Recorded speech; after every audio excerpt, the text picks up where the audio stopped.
আসসালামু আলাইকুম সবাইকে। আশা করি সবাই ভালো আছেন। তো আজকে আমরা জানবো ঢাকা স্টক এক্সচেঞ্জের পূর্বাভাস। তো চলুন আমরা জানি যে বাজারে বর্তমানে কি অবস্থা এবং সামনে কি হতে পারে।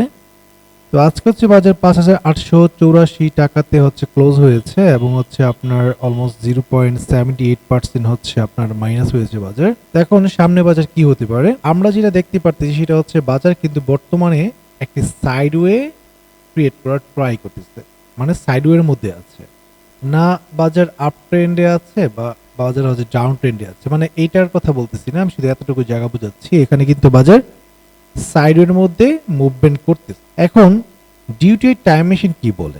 ডিউটি টাইম মেশিন অনুযায়ী বাজারে অনেকগুলো সিগন্যাল চলে এসেছে। আমরা যেমন পূর্বে কিন্তু ডিউটি এআই টাইম মেশিন যেখান থেকে বলেছিল বাজার পজিটিভ নেগেটিভ হবে, সেখান থেকে কিন্তু বাজার পজিটিভ এবং নেগেটিভ হয়েছে। এখন বাজারে যে অবস্থানে আছে সে অনুযায়ী বাজার কিছুটা নেগেটিভ মুভমেন্টের সম্ভাবনা আছে। তাহলে পজিটিভ মুভমেন্টটা কবে? তো আমরা এক পলক আগে ফুটপ্রিন্টটা দেখে নিই বাজার কবে কোন দিন কি হতে পারে। এখন এখানে আমরা দেখতে পাচ্ছি, আমরা এই ছোট মুভগুলো একটু পরে যাই, আমরা একটু বড় বড় মুভগুলো সম্পর্কে আলোচনা করি। আমরা দেখতে পাচ্ছি সেপ্টেম্বরের 3 তারিখে বাজারে একটি নেগেটিভ মুভ আসতে পারে, স্ট্রং নেগেটিভ মুভ। এরপরে আবার একটি স্ট্রং পজিটিভ মুভ আসতে পারে সেপ্টেম্বরের 14 তারিখে। আগামী মাসের কথা বলতেছি, সেপ্টেম্বর 3 তারিখে আপনার নেগেটিভ মুভ আসতে পারে, এরপর সেপ্টেম্বরের 14 তারিখে আবার পজিটিভ মুভ। এরপরে আরেকটি স্ট্রং পজিটিভ মুভ আসতে পারে, এটা খুবই স্ট্রং পজিটিভ মুভ অক্টোবরের 29 তারিখ। 23 তারিখের কথা ছিল, বাট সেটা চেঞ্জ হয়ে অক্টোবরের 29 তারিখ চলে এসেছে, যেহেতু আমাদের শনিবারকেও বাজার ওপেন হিসেবে ধরে নেয়, এই জন্য আমরা 1-2 দিন আগে পিছিয়ে করতে পারবো, সমস্যা নেই। এরপরে যে ফাইনাল যে স্ট্রং নেগেটিভ মুভ আসতে পারে সেটা নভেম্বরের 17 তারিখ।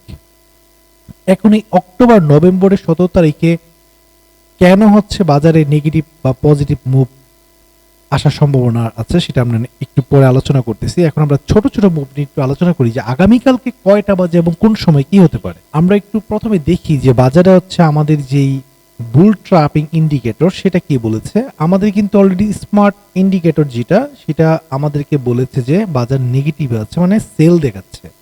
অন্যদিকে আমরা যদি আমাদের ইন্ডেক্স আউটলুকে চলে যাই সেখানে কিন্তু আমরা দেখতে পারবো এখানে কিন্তু আমাদের সেল দেখাচ্ছে। আমরা যদি ডিটেলস দেখি, ডিটেলসও আমাদেরকে সেল দেখাচ্ছে, ওয়ান ডে টাইম ফ্রেমও সেল। তার মানে ওভারঅল কিন্তু বেশিরভাগ ইন্ডিকেটর এবং সবকিছু মিলিয়ে কিন্তু আমাদেরকে সেলই দেখাচ্ছে।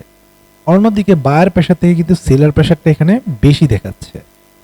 এখন আমরা ডিউটি ডিপ যেই অ্যানালাইসিস এটাতে যদি আসি, আমরা ইন্টারডেতে যদি যাই, আমরা দেখতে পারতেছি এগ্রেসিভ, মানে এখন কি হবে, বাজার বলতেছে অপেক্ষা করতে, মানে আমাদের অ্যালগোরিদম বলতেছে আমাদেরকে অপেক্ষা করতে, উইকের মধ্যে আমাদেরকে বলতেছে অপেক্ষা করতে, সেশনও আমাদেরকে অপেক্ষা করতে বলতেছে।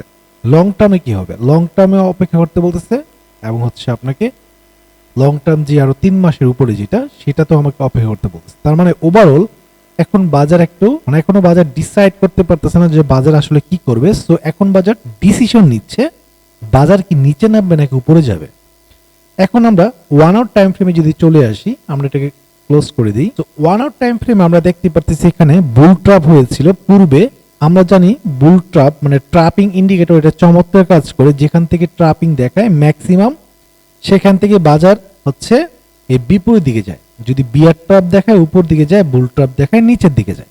তো আমরা দেখতে পাচ্ছি এখানে পরপর 2বার বুল ট্র্যাপ দেখাইছে এবং বাজার নিচের দিকে গেছে, এখন স্টেবল আছে, মানে এখন কোনো ট্র্যাপিং নাই। এখন ডিউটি টাইম মেশিন অনুযায়ী যে শর্ট যে প্রথমে যে শর্ট মুভমেন্টটা হতে পারে সেটা অগাস্টের 19 তারিখ, আজকে 17 তারিখ, তাই না?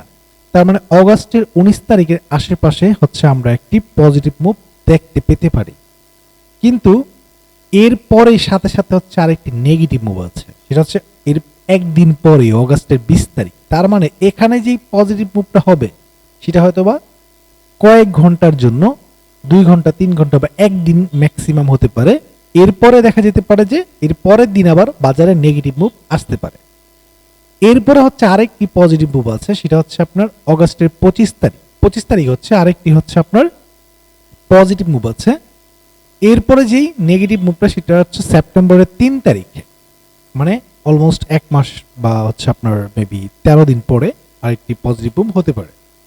এখন আগামীকালকে তাহলে বাজার কি হতে পারে? আগামীকালকে বাজার যেটা হতে পারে, বাজার হয়তো ট্রাই করবে এখান থেকে বাজার কিছুটা নিচের দিকে নামার, কিন্তু এখানে আমরা যদি ক্রস হেয়ারটা নিয়ে যাই, আমরা দেখতে পারতেছি যে 19 তারিখ সকাল 10টা বাজে বলতেছে যে একটি পজিটিভ মুভ আসতে পারে ঢাকা স্টক এক্সচেঞ্জের মধ্যে। তার মানে এমন হতে পারে যে আগামীকালকে বাজার হচ্ছে প্রথমে নেগেটিভে শুরু হতে পারে, শেষের দিকটা পজিটিভ হতে পারে, অথবা এমন হতে পারে যে কালকে থেকেই বাজার পজিটিভ টানা শুরু হবে এবং পরশুদিনও বাজার টানা পজিটিভই থাকবে, এরপরের দিন গিয়ে হচ্ছে নেগেটিভ হবে, অথবা আগামীকালকে বাজার শেষের দিকটা নেগেটিভ হতে পারে। আশা করি বুঝতে পেরেছেন। সো বাজার এখন ওভারঅল আনডিসিশন প্রবলেমে ভুগতেছে। এখন বাজার হচ্ছে কোনো ডিসিশন নিতে পারতেছে না যে বাজার কোন দিকে যাবে। সো ওভারঅল বাজার এখন কিছুটা নেগেটিভ ফেজে আছে এবং বাজার ম্যাক্সিমাম মানে সম্ভাবনা যেটা আছে সেটা হচ্ছে আগামীকাল বা 3-4 দিনের মধ্যে বাজার হয়তো বা 5656 পয়েন্টের আশেপাশে নামার। এখন এখানে নামার রিজনটাকে সেটা একটু আমরা জানি। আমরা যে ওয়ান ডে টাইম ফ্রেমে চলে যাই, আমরা দেখতে পারতেছি এখানে রিসেন্ট যে রেসিস্ট্যান্ট লেভেলটা আছে এবং খুবই স্ট্রং একটা রেসিস্ট্যান্ট লেভেল, বাজার এই লেভেলটাকে ম্যাক্সিমাম সম্ভাবনা আছে রেসপেক্ট করার। সো এই লেভেলটাকে রেসপেক্ট করে এরপরে বাজার সিদ্ধান্ত নিবে আমি কি এখান থেকে কারেকশন মানে রিট্রেসমেন্ট করে কি আবার উপর দিকে যাব কিনা। সো এখন আমরা ওভারঅল যে বাজারের লুকটা, এটা এক কথায় বুঝি যে আসলে কি হতে পারে। সো ওভারঅল বাজারের যে লুকটা সেটা এখন কিছুটা নেগেটিভ মুভমেন্টে আছে এবং এই বছরটা মানে August, September, October, November, December এই 3-4 মাস বাজার হচ্ছে কিছুটা আনডিসিশনে ভুগবে, অথবা কোনো মাসে বাজার পজিটিভ থাকবে, এর পরের মাসে বাজার নেগেটিভ থাকতে পারে। যেমন এই মাসটা হচ্ছে বাজার সাইডওয়ের মধ্যে আছে, ছোটখাটো সাইডওয়ের মধ্যে আছে।